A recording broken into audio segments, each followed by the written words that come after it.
Sino naman gago, pulis o pati military na makipag-meeting sa akin to disturb?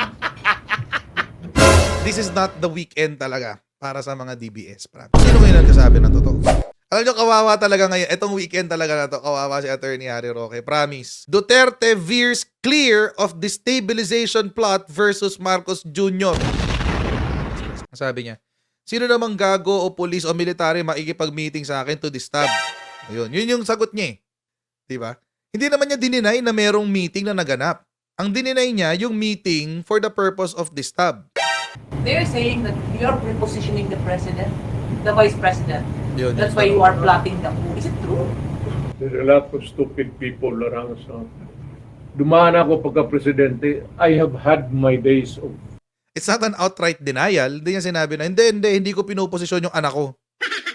It's not like that. So, hindi natin alam.